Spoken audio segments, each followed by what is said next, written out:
विद्यार्थी सोचने विचार करने के पश्चात सही निर्णय ले सकता है, यह किस प्रकार का ज्ञान है? तो ये क्या है? अवबोधन। नेक्स्ट, विद्यार्थी, इसमें अवबोधन नहीं है, ये है अभिवृत्ति। ठीक है, ये गलत है, अभिवृत्ति है इसका सही आंसर। विद्यार्थी रिक्त कालांश में सहपाठी के साथ गणितीय संक्रियाओं संबंधी पहले सरल करता है, इससे में अधिगम का कौशल लक्ष्य प्रकट होता है। तो प्रवृत्ति लक्ष्य, सामाजिक लक्ष्य, इच्छुक लक्ष्य और प्रक्रिया लक्ष्य। तो इसमें क्या है? प्रवृत्ति लक्ष्य। प्राथमिक स्तर पर गणित की कौन सी शाखा का शारीरिक अध्ययन करवाया जाता है? बीजगणित का, ज्यामिति का, अंकगणित का, उपरोक्त सभी का। तो प्राथमिक स्तर पर यानी कि छोटी कक्षाओं में तो किसका? अंकगणित का सबसे ज्यादा प्रयोग करवाया जाता है। नेक्स्ट देखो, गणित विषय को पाठ्यक्रम में शामिल करने का मुख्य उद्देश्य है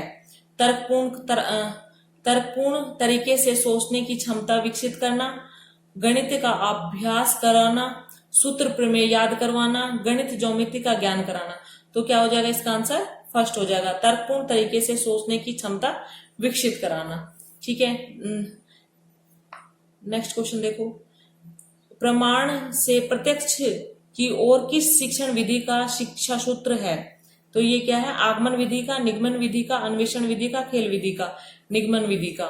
उपलब्धि परीक्षण एवं नैदानिक परीक्षण में अंतर है। उद्देश्य का, प्रकृति का, कठिनाई स्तर का, उपयुक्त में से कोई नहीं। तो उद्देश्य का अंतर है। गणित सीखने में चित्र और रेखांकनों का उपयोग किया जाता है। श्रव्य साधन के रूप में, दृश्य साधन के रूप में, श्रव्य दृश्य साधनों के रूप में, मनोवैज्ञानिक साधनों के रूप में, दृश्य साधनों के रूप में। निम्न में से कौन सी विशेषण गणित की भाषा सीखने के लिए आवश्यक है? कौन सी जो विशेषता है वो गणित की भाषा सीखने के लिए आवश्यक है?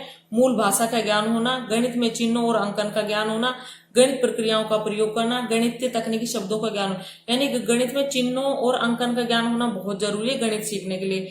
यदि आपको ये प्लस माइनस कोमा ये सब नहीं पता तो आप गणित नहीं सीख पाते हो। ठीक है, नेक्स्ट देखो, प्राथमिक स्तर पर सबसे ज्यादा पढ़ाई जाने वाली गणित है। बीजगणित, ज्यामिति गणित, अंकगणित, उपयुक्त सभी। यानी कि अंकगणित सबसे ज्यादा पढ़ाई जाती है।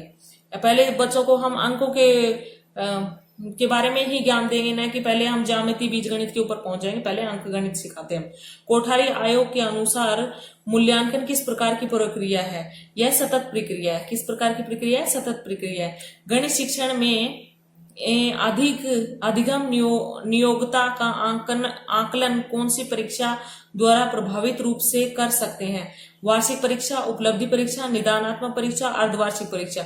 यानी कि निदानात्मक परीक्षा। निम्न में से उपलब्धि परीक्षण निर्माण का चरण नहीं है।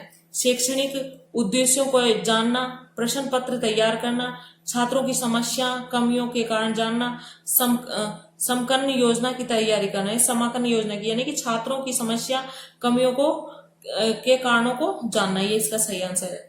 फिर लास्ट क्वेश्चन है, निम्न में से मूल्यांकन का गणितीय निरूपण है। मूल्यांकन का क्या है? उद्देश्य प्लस अनुभव है। सेकंड क्वेश्चन आंसर है हमारा मूल्यांकन मापन प्लस मूल्य निर्णय है। थर्ड है मूल्यांकन अनुभव प्लस मूल्य निर्णय है।